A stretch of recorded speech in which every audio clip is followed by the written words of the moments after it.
Manoloana ny vina amin'ny avy tatena ratsakafo anisan'ny paikady ho tanterahin'ny ministera izay miahy ny fiompiana mba hanoanana ny mpiompy ny anavaozana ny kijana firaofana ho fanatsarana ny sakafon'ny biby pirokahitra. Valaka amin'ireo lalam-piariana rehetra izay miankina amin'ny tany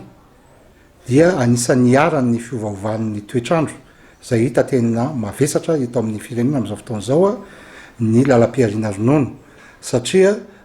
sarotra dia sarotra ny fitediavana ny sakafo ho an'ny biby ompiana. Miaina arak'izany ny famokarana hany ka mahazo vahana indray any amin'ny faritra indrindrindrina ny faritra izay tena betsaka ny mpilan'ny ronono ny fanaovana osoka amin'izany ronono izany amin'ny alalan'ny fanapoana zavatra hafa ivelan'ny ronono mba hahazahoana fatra hoentina miatrika ny tsena.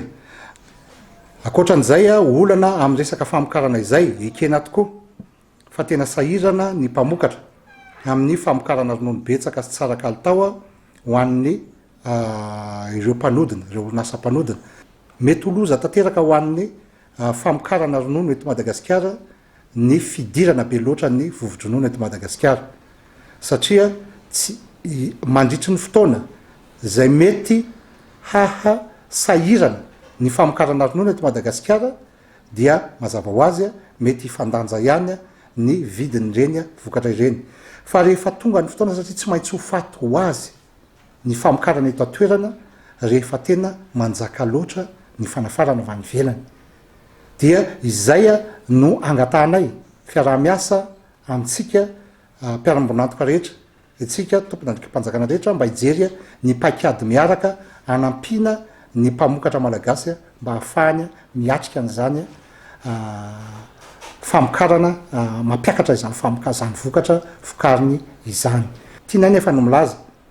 fa raha ny mpamokatra eto Madagasikara dia efa manana ny traikefa, manana ny fahaiza-manao ary mahatandrina an'izany resaka ara-pahasalamana izany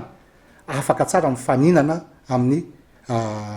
ny vokatra ronono avy any ivelany. Fikambanana efa niorina hatramin'ny taona 2014 ary misehatra ho fampiroboroboana indrindra ny lalam-piariana ronono ny MDB na malagasy Dairy Board izay mivohy ny teny filamatra hoe ronono mahavelona ny rehetra. Maro ny asa efa nataony tao anatin'izay 20 taona niorenan'izay ka antony nanamariana tamin'ity taona 2014 ity izay fa 20 taona izay ho fanomezam-boninahitra ireo olona notsongaina fa tena nanao zavatra niavaka ho fampandrosoana ny lalam-piariana ronono. Ny alina fotsiny ronono moa zany na ny Nuit Blanche de la Filière Lait dia ho tanterahana ao amin'ny hôtel Carlton Anosy